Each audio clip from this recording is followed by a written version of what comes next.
The champagne had gone flat an hour ago, but Thalassa kept the glass pressed to her lips anyway, using it as a shield against the pitying stares.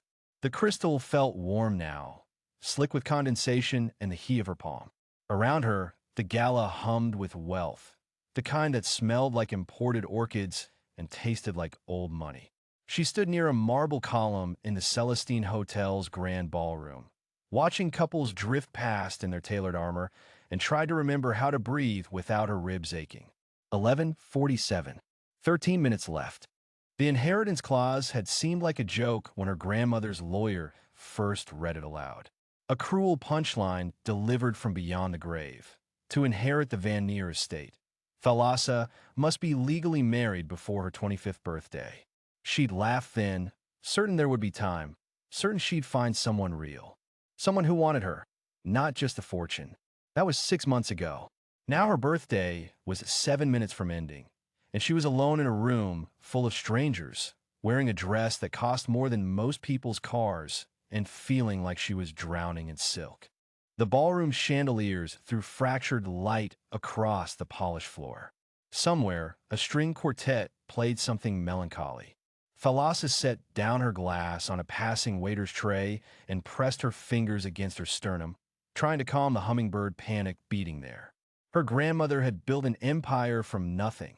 Hotels, real estate, investments that spanned continents. And Thalassa was about to lose all of it because she'd been too proud, too hopeful, too stupid to settle for convenience. The air conditioning raised goosebumps along her bare arms. She should leave. Walk out with whatever dignity she had left. Let the estate go to the distant cousins who'd been circling like vultures for months. But her feet wouldn't move. 11:49. She saw him through the crowd, and something in her chest lurched sideways. He stood in the VIP lounge entrance, half-shadowed by the velvet curtain that separated the elite from the merely wealthy. Tall enough that she could track him even through the press of bodies. Dark hair that looked black in the low light, swept back from a face that could have been carved from pale stone, all sharp angles and aristocratic lines. He wore a suit that probably cost more than her dress, midnight blue, so deep it was almost black, and he held himself with the kind of stillness that made everyone around him look frantic. But it was his eyes that stopped her breath. Even from across the room, even through the champagne haze and the glittering crowd, she could see them. Pale, storm gray or silver, maybe, fixed on her with an intensity that made her skin prickle. He was looking at her like he could see straight through the designer dress and the desperate smile, down to the raw terror underneath. Thalassa's pulse hammered in her throat. She had 11 minutes. 11 minutes to do something insane or walk away and lose everything her grandmother had built. Her heels clicked against marble as she moved toward him.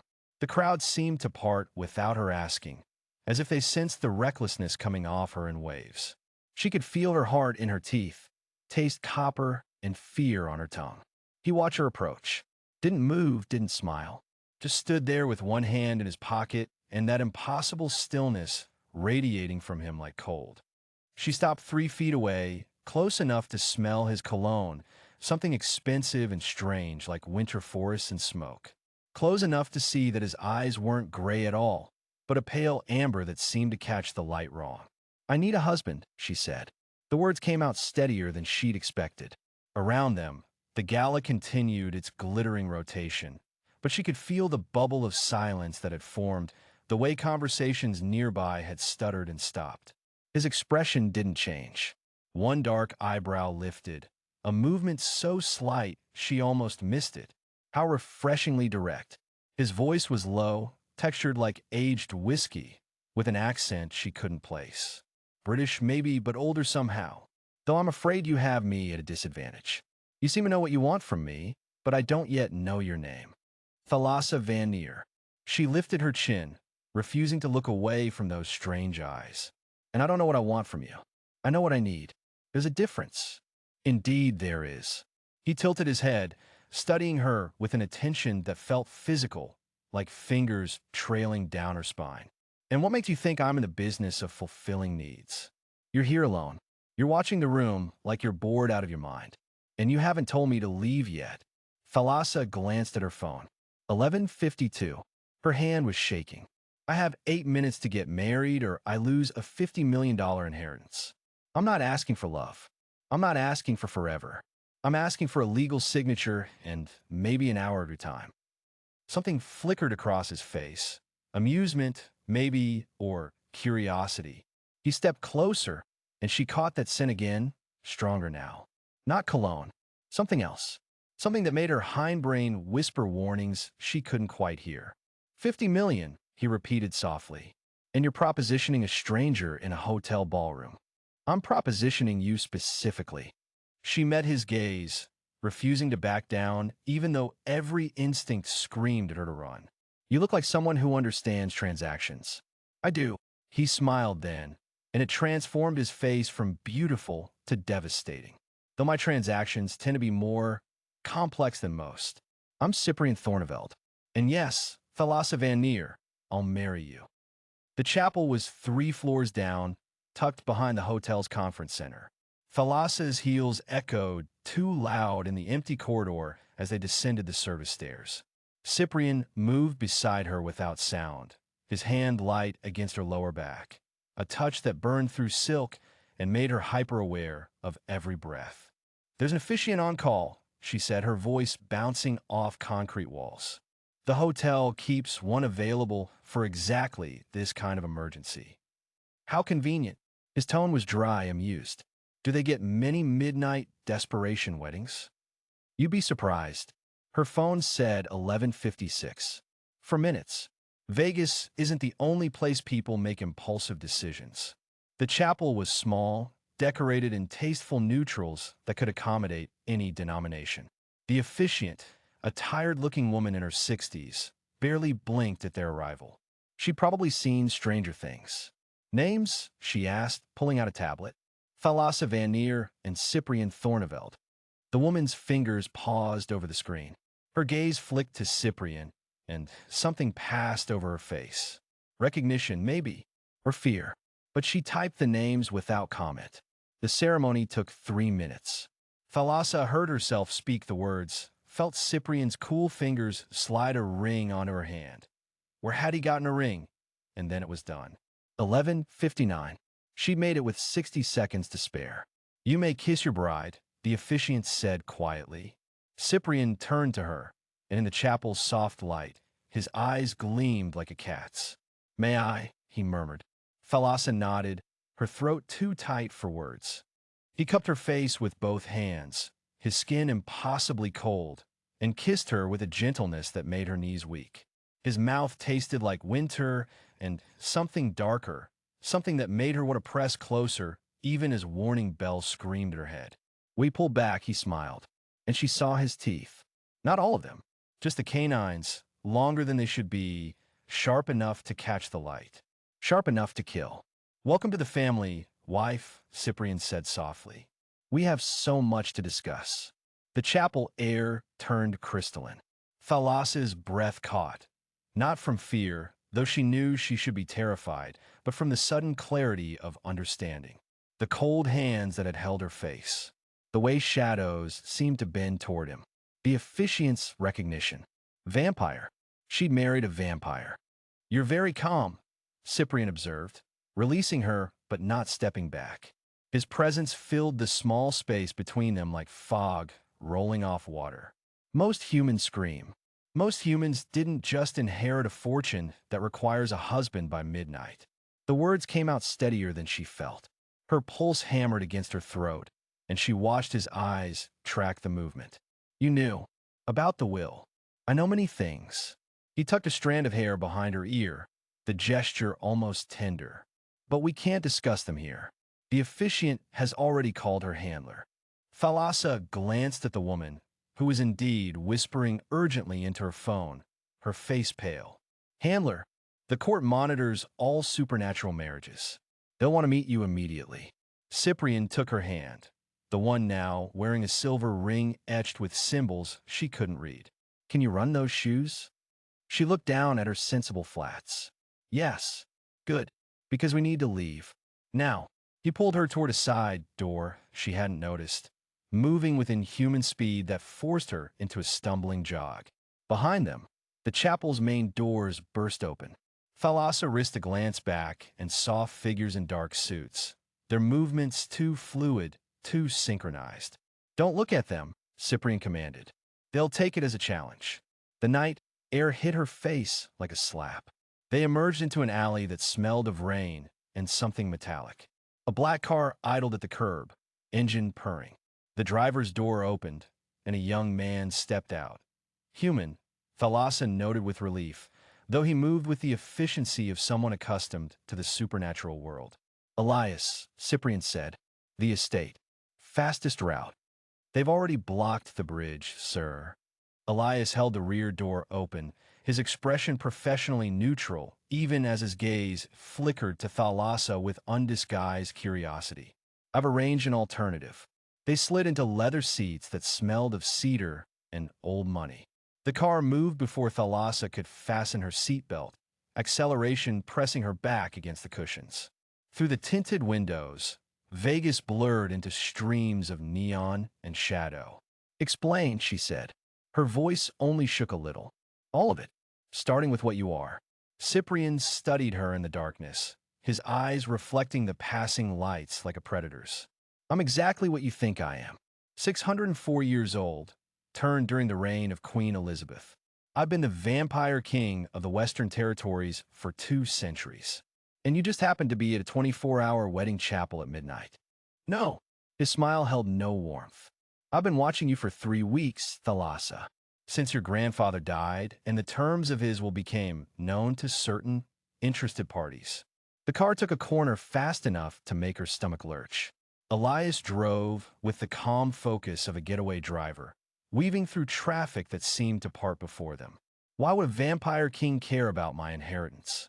"Because your grandfather was more than a casino mogul. He was a broker, a neutral party who facilitated deals between the human and supernatural worlds. His death left a power vacuum." Cyprian's fingers drummed against his knee, the only sign of tension. "Several factions want control of his assets. The marriage clause was his way of ensuring you'd have protection." "Protection?" Thalassa laughed, the sound edging toward hysteria. "I married a vampire for protection." "You married a vampire to keep your fortune from falling into the hands of something far worse." His hand covered hers, cool and steady. "There are older things than vampires in this world, Thalassa. Hungrier things. Your grandfather knew that. He also knew I was the only one powerful enough to shield you from them." The car descended into an underground tunnel, fluorescent lights strobing across Cyprian's face. In those flashes, Thalassa saw the weight of centuries in his expression, the patience of something that had outlived empires. "The court you mentioned want to verify our marriage is legitimate. They'll test you, question you. Some will try to kill you." He said it matter-of-factly, as if discussing the weather. "The next 72 hours will determine whether you survive as my wife or die as a liability." "Comforting." "I don't deal in comfort. I deal in truth." The car emerged from the tunnel onto a private road lined with iron gates. "But I will keep you alive, Thalassa. That's not altruism. Your death would weaken my position. However, I don't make promises I can't keep."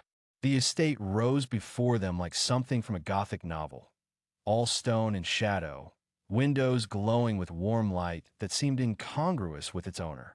Elias pulled up to the main entrance, where more figures waited. These moved with the same predatory grace as the ones at the chapel. "Your household?" Thalassa asked. "My court. The inner circle." Cyprian opened the door, then paused. "A word of advice before we go in. Don't show fear. They can smell it, and it makes them playful. Playful. In ways you won't enjoy." He stepped out, then offered his hand. "Stay close to me. Touch me if you need to. Physical contact with your spouse is expected and will reinforce our bond in their eyes."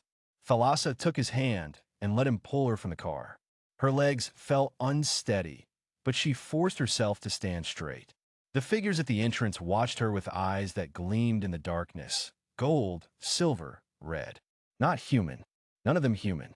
"Lord Cyprian," one of them said, a woman with silver hair and a smile like broken glass.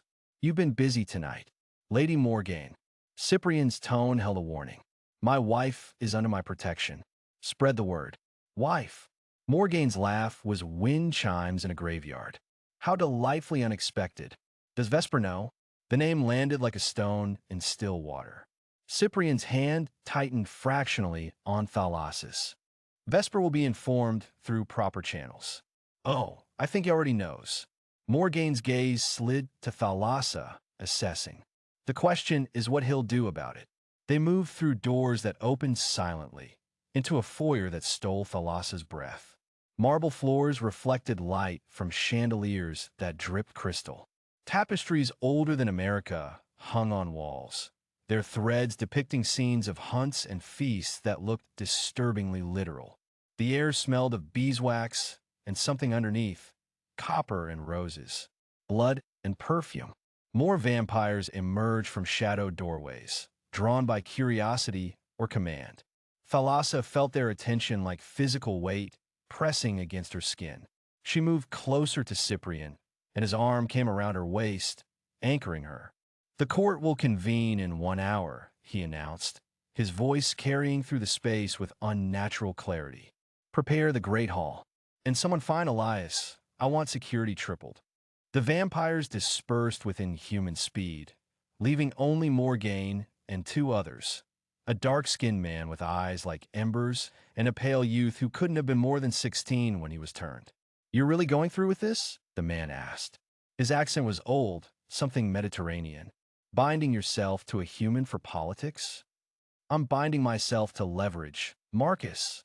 Cyprian guided Thalassa toward a staircase that curved upward into shadow, and ensuring our territory remains stable. Unless you prefer Vesper's chaos. Marcus's expression darkened. Vesper is a problem that needs solving. Agreed. But not tonight. They climbed, and Thalassa focused on putting one foot in front of the other, on not thinking about the drop behind them or the creatures below. Tonight, we establish legitimacy. The second floor was quieter, the walls lined with portraits of people in period dress. Some of the faces looked familiar, not specific individuals, but the bone structure, the eyes. Cyprian's features echoed through centuries of paint and canvas. Your family? She asked. Some. Others are vampires I've turned or allied with. A reminder of continuity. He stopped at a door carved with intricate patterns, roses and thorns intertwined. These will be your rooms. Mine are connected through there. He indicated a second door. You'll want to change before the court convenes. Something formal. Elias will bring options. The rooms were stunning. All dark wood and rich fabrics, a 4-poster bed that could sleep 4, windows overlooking gardens lit by moonlight. A fire crackled in the hearth, though Thalassa hadn't seen anyone light it. The court, she said, turning to face him. What exactly will they do? Cyprian moved to a cabinet and poured amber liquid into 2 glasses. He offered her one. They'll verify our marriage is valid under supernatural law. That means demonstrating our bond is genuine, or at least convincing enough to withstand scrutiny. How do we do that? By appearing devoted, by touching, by defending each other if challenged. He sipped his drink, watching her over the rim, and by surviving Vesper's inevitable objections. This Vesper everyone keeps mentioning is my former lover and current rival for control of the Western territories. Cyprian set down his glass with deliberate care. He's older than I am, more powerful in some ways, and absolutely furious that I've married without consulting him. He'll try to prove our marriage is a sham, which would invalidate it under court law. Thalassa drank, the liquor burning down her throat. And if he succeeds, then you lose your inheritance, and I lose significant political standing. We'd both be vulnerable. His eyes met hers, and she saw something almost like regret there. I won't lie to you, Thalassa. You're in danger. Real, immediate danger. But you were in danger the moment your grandfather died. At least now you have teeth. A knock interrupted them. Elias entered, carrying garment bags. The court convenes in 40 minutes, sir. I brought appropriate attire for Lady Thalassa. Lady Thalassa. The title felt surreal. Thank you, Elias. Cyprian moved toward the connecting door. I'll return in 30 minutes. Be ready. He left, and Thalassa found herself alone with Elias, who began laying out dresses with practiced efficiency. 3 options, each more elaborate than the last. Midnight blue silk, deep crimson velvet, black lace over champagne satin. The blue, Elias said quietly. It'll photograph well, and the court will have cameras. Everything tonight becomes part of the official record. You're human, Thalassa said. It wasn't a question. I am. He smoothed the blue dress, not meeting her eyes. I've served Lord Cyprian for 5 years. He's fair, more than most. Most vampires, most employers. A ghost of a smile. The supernatural world has rules, Lady Thalassa. Harsh ones, but rules nonetheless. Learn them, follow them, and you might survive. Comforting. It's meant to be honest. He finally looked at her. Lord Cyprian chose you for strategic reasons, yes. But he could have chosen anyone. He picked you because your grandfather trusted him, and that trust was earned. Remember that when things get difficult. He left her to dress. The blue silk whispered against her skin, cool and heavy. Thalassa found cosmetics in the bathroom, expensive brands, and used. Had Cyprian prepared these rooms for her, or did he keep them ready for any potential wife? She was applying lipstick when the connecting door opened. Cyprian had changed into a black suit that probably cost more than her car, his dark hair pulled back to reveal the sharp angles of his face. He looked every inch the vampire king, beautiful and terrifying and utterly inhuman. Perfect, he said, crossing to her. But you need this. He produced a necklace from his pocket, a pendant of silver and moonstone that seemed to glow with inner light.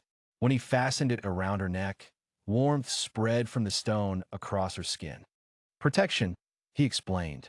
It won't stop everything, but it will prevent most mental manipulation. Vesper is particularly skilled at compulsion. He can control minds. Most vampires can, to varying degrees.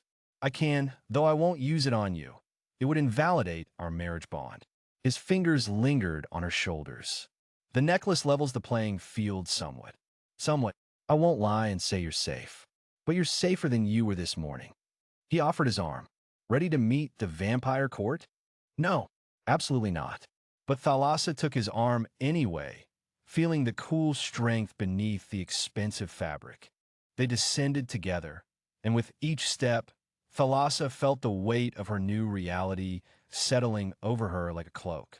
The great hall doors stood open, revealing a space that belonged in a cathedral. Vaulted ceilings, stained glass windows depicting scenes of night and shadow, rows of seats filled with creatures that had once been human. The vampires rose as Cyprian entered, a wave of movement that rippled through the crowd. At the far end, on a raised dais, 3 thrones waited. Cyprian guided her toward them, and she realized with a jolt that one was meant for her. They sat, and the court settled. Silence fell, heavy and expectant. Then the doors opened again, and a figure stepped through that made every vampire in the room tense. He was beautiful the way a storm was beautiful, dangerous and compelling and utterly destructive. Dark hair fell to his shoulders, framing a face that could have been carved by a master sculptor. His eyes, when they found Thalassa, were the color of old gold and filled with something that made her blood run cold. Vesper Mondragon had arrived. Cyprian, he said, his voice like silk over steel. I hear congratulations are in order. Vesper. Cyprian's tone gave nothing away. I wasn't aware you'd returned from the Eastern Territories. I cut my trip short when I heard the interesting news. Vesper moved down the aisle with liquid grace, every eye tracking him. A marriage. How impulsive. He stopped before the dais, and Thalassa felt the full force of his attention. It was like standing in front of furnace, overwhelming and inescapable. Lady Thalassa, Vesper said, sketching a mocking bow. Welcome to our world. I do hope you survive it. Before Cyprian could respond, the lights flickered. Once, twice. Then the chandeliers dimmed to almost nothing, and a sound like a bell tolling echoed through the hall. Every vampire in the room went still. No, Cyprian breathed. Not now. Not tonight. What is it? Thalassa whispered. But she could already feel it. A change in the air, a draining sensation like water circling a drain. The moonstone at her throat grew cold, then colder still. Cyprian stood, his face transformed by something she'd never seen there before. Fear. The silent moon, he said. It's begun. And then, as if someone had cut his strings, the vampire king collapsed. Thalassa dropped to her knees beside Cyprian's fallen form. His skin had lost its usual cool luminescence, turning ashen, almost gray. When she pressed her fingers to his throat, searching for a pulse she wasn't sure vampires even had, his flesh felt wrong. Too warm, too human. What's happening to him? She looked up at the assembled vampires, but they were backing away, their faces masks of confusion and something worse. Hunger. Vesper laughed, the sound cutting through the hall like a blade. The silent moon strips us of our power, returns us to what we were before the turning. For a few hours, we're nothing but mortal meat. His smile widened. And Cyprian, being the oldest among us, falls the hardest. Around the room, other vampires were stumbling, clutching at walls and columns. Some had already collapsed, but Vesper remained standing, steady on his feet. You're not affected, Thalassa said. I fed well before I came. Fresh blood, young blood. He tilted his head, studying her like a cat watching a mouse. But even I can feel it pulling at me. In another hour, I'll be as weak as the rest of them.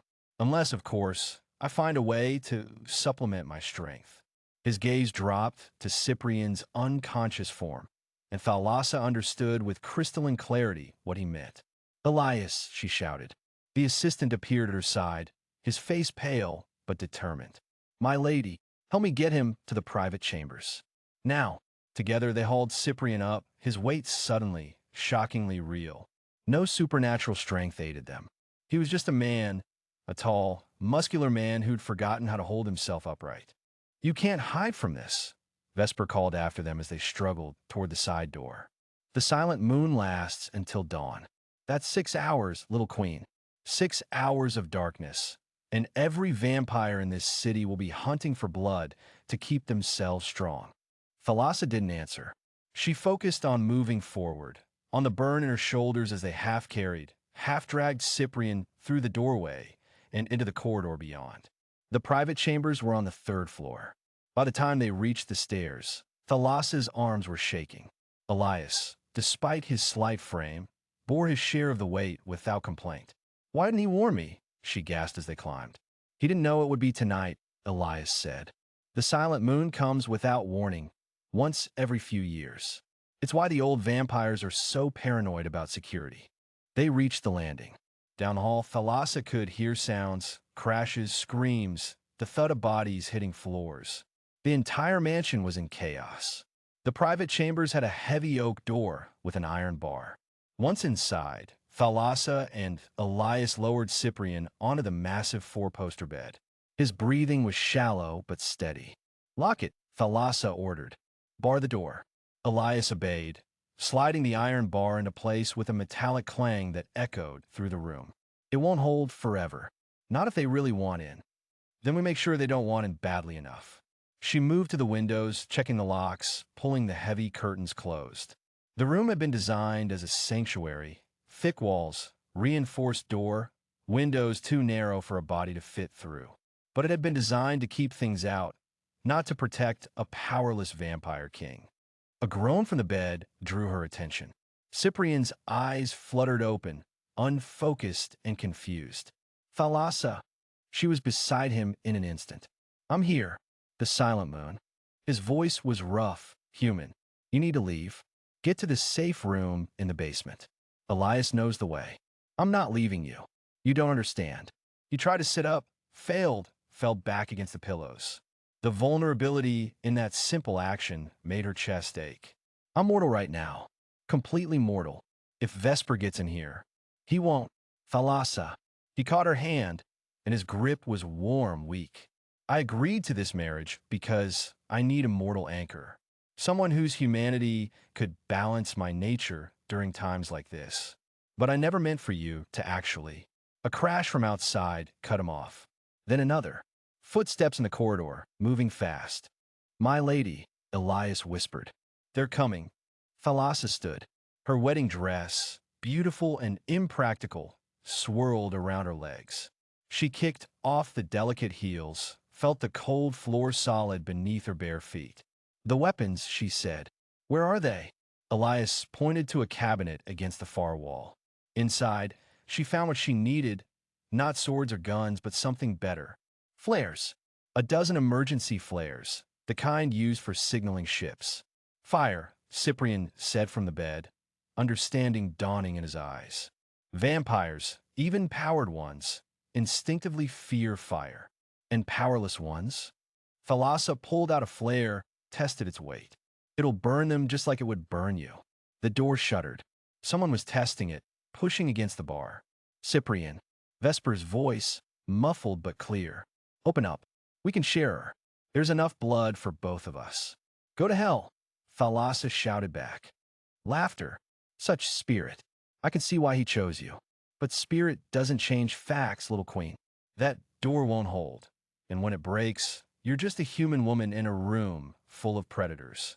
The door shuddered again, harder. The bar groaned. Thalassa looked at Elias. "Can you use one of these?" He nodded, taking a flare with shaking hands. "Good. When they break through, we light them up. Aim for the face, the chest. Make them afraid to come closer." "And if that doesn't work?" Elias asked. She didn't answer. Instead, she moved to stand between the door and the bed, planting her feet, feeling the moonstone at her throat, still cold, still dead of magic. The door exploded inward. Not slowly, not with warning. The iron bar snapped like a twig, and suddenly Vesper was there, flanked by 3 other vampires she recognized from the ceremony. All of them looked wrong. Eyes too bright, movements too jerky, the desperation of addicts needing a fix. "Last chance," Vesper said. "Walk away, and I'll let you live." Thalassa struck the flare against its cap. It ignited with a hiss and a burst of red light that filled the room like a star exploding. The vampires recoiled, hands flying up to shield their faces. "Get out," Thalassa said. Her voice didn't shake. "Or I'll show you exactly what a human woman can do." Vesper's lips pulled back from his teeth, still sharp, even without his power. "You're bluffing." She thrust the flare forward. The chemical fire crackled, spitting sparks. One landed on Vesper's sleeve, and he yelped, batting it out. The smell of singed fabric filled the air. "Does that feel like a bluff?" For a long moment, they stood frozen in tableau, Thalassa with her makeshift torch, Vesper and his companions hovering in the doorway, Elias and Cyprian behind her. Then Vesper smiled. "You can't hold that forever." He was right. The flare was already burning down, eating through its fuel. She had minutes, maybe less. "I don't need forever," she said. "Just until dawn." 6 hours, Vesper countered. "Can you stay awake 6 hours? Can you keep that fire burning? Because the moment it goes out, the moment you falter." "She won't falter." Cyprian's voice, weak but steady. Thalassa didn't dare turn around, didn't dare take her eyes off Vesper, but she felt Cyprian's presence at her back, felt him standing despite his weakness. "She's stronger than you'll ever understand," Cyprian continued. "That's why I chose her. Not because she could be controlled, but because she couldn't be." Vesper's expression darkened. "Touching. But strength doesn't matter when you're outnumbered." He lunged. Thalassa swung the flare in a wide arc. It connected with Vesper's shoulder, and he screamed, a sound of pure animal pain. The smell of burning flesh joined the smoke, acrid and terrible. Elias lit his flare, adding its red glow to the chaos. The other vampires fell back, but Vesper, despite his injury, kept coming. His hand closed around Thalassa's wrist, and she felt his strength, diminished but still greater than hers. The flare tumbled from her grip. For one terrible second, she thought it was over. Then her free hand found the moonstone at her throat, and she ripped it from its chain. The stone, cold and heavy, fit perfectly in her palm. She drove it into Vesper's face. He released her with a howl, staggering backward. Blood, red, human blood, poured from his nose. And in that moment, Thalassa saw it, the fear in his eyes. Not fear of her, but fear of what he'd become. Mortal, vulnerable, dying, eventually like everything else. Get out, she said again, or the next one goes through your eye. Vesper looked at her, then at Cyprian, then at the flare still burning on the floor between them. Something shifted in his expression, calculation giving way to grudging respect. This isn't over, he said. Yes, Cyprian replied. It is.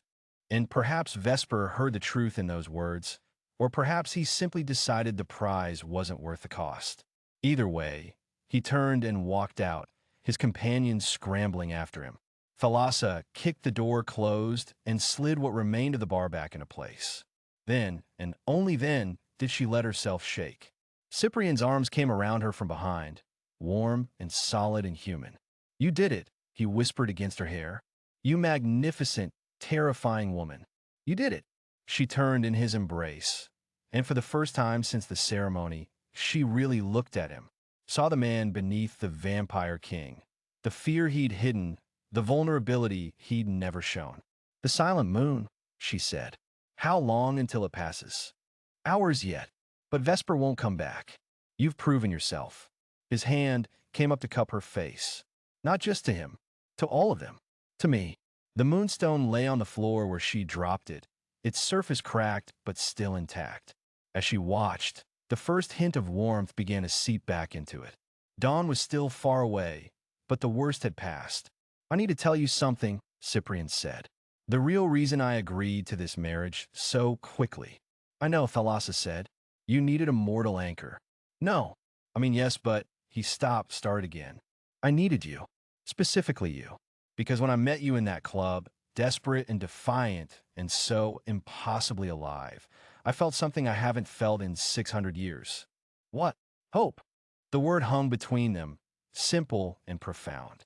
Outside, the sounds of chaos were fading. Inside, the flare finally guttered out, leaving them in darkness broken only by the thin line of light beneath the door. Thalassa rose on her toes and kissed him. His lips were warm, his breath human, his heartbeat steady against her palm. When they finally broke apart, she smiled. Well, husband, she said, I suppose we should work on making this marriage a real one. And in the darkness, she heard him laugh, a sound of pure, unfettered joy.